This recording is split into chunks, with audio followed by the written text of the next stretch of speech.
Okay mga Lods, pag-usapan po natin yung impeachment complaint na final ni Kiko Barsaga.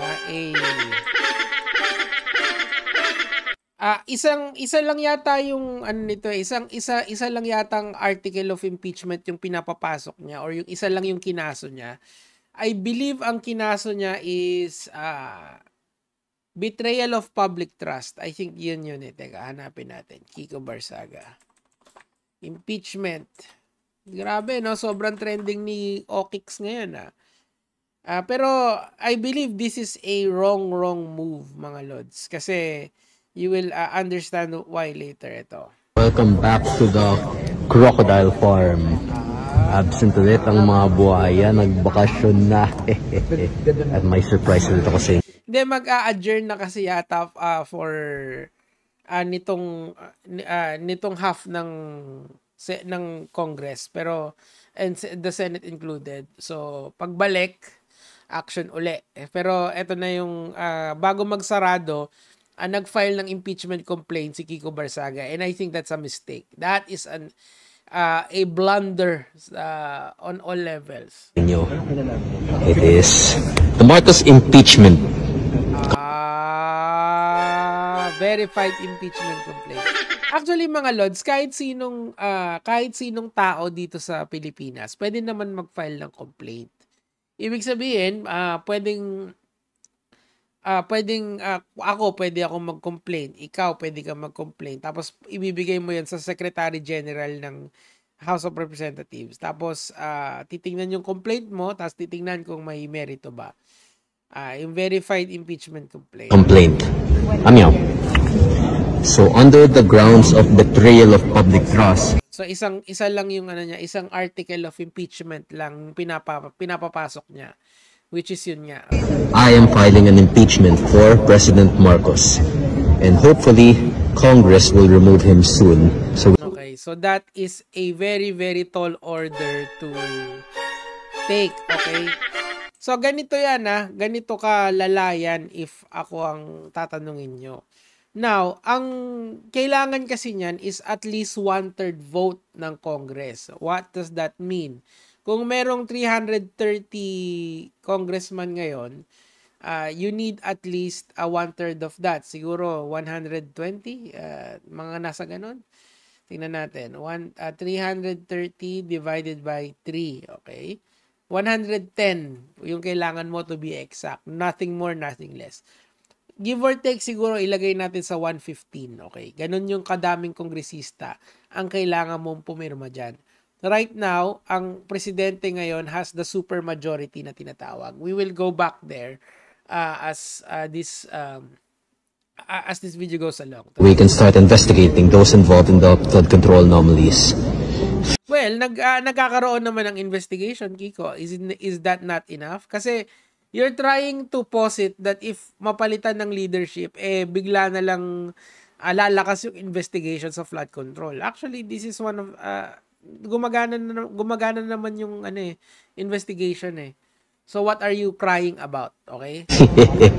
Bye-bye Marcos. Oh, wala pa yan, tol. Nagpa-file ka pa lang. And most likely mga Lods, this will be thrown out, okay? So ito yung ito yung ang reason ko kasi, you need 1/3 votes, okay? And how will you get that number if the president enjoys the supermajority? That's what I'm talking about. Kailangan mo ng massive support sa House. Kung hindi yan ipapasa, kung hindi yan pagdedesisyonan yan, tapos itatapon lang yan. And ang masakit pa doon, kasi one impeachment complaint lang per year. Gets? So, meaning to say, kunyari, kailan ba yung adjournsi ni DAE ng 20th Congress? I think sa December. Kunyari, ang ginawa ng Congress dyan is inupuan nila yan hanggang December. Kinalendar nila sa December, ibig sabihin sa last session date, tapos binasura nila. Ibig sabihin, yung susunod na impeachment complaint nyo is kung nabasura yan ng December 2025, December 2026 pa. By that time, halos patapos na si Marcos. There's no point in in using public funds again para mag-ipa-impeach siya uli. Gets nyo? So dapat, ibig sabihin lang nun, bago ka mag-file ng kaso, make sure na malakas yung kaso mo. Kasi kita mo you will use public funds dito. And most likely, mababasura yan. Pag nabasura yan, since wala namang boboto dyan, unless siguro magkaroon ng coup d'etat sa Kongreso, and that's malabo, sobrang labo yan mga lods. Kasi yung mga nakaupo din yan, ayaw din naman dun sa papalit. So parang it's against their interest na tanggalin si Marcos. Gets nyo? Kasi pag tinanggal si Marcos, hindi mo naman masasabi na sila na yung magiging majority ng Kongreso eh. So until such a time na malakas pa si Marcos, they will support the leadership of Marcos. And what are we aiming for here? Exactly, Kiko. 'Di ba ang gusto naman natin is maimbestigahan yung mga corrupt officials na ginagawa naman, 'di ba? Although may kulang pa ba? I would agree na I tend to agree na medyo nakukulangan pa ako pero it's moving. What is the guarantee na pag inupo mo si Sara Duterte ay bibilis yung proseso?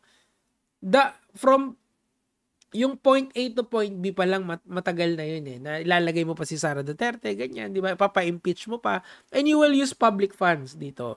This is not a game kasi. Pero I think gine-gamify na ni Kiko Barsaga to eh. Meron kang ganyan. Ano yung i-steer niyan, di ba? Now, another thing kasi dito na kailangan yung intindihin. This might be just a move. Para pagka nabasura to, kita nyo mga lods? Kita nyo mga lods, binasura ng Kongreso yung complaint ko kasi kakampihan ni Marcos. Baka kasi ganun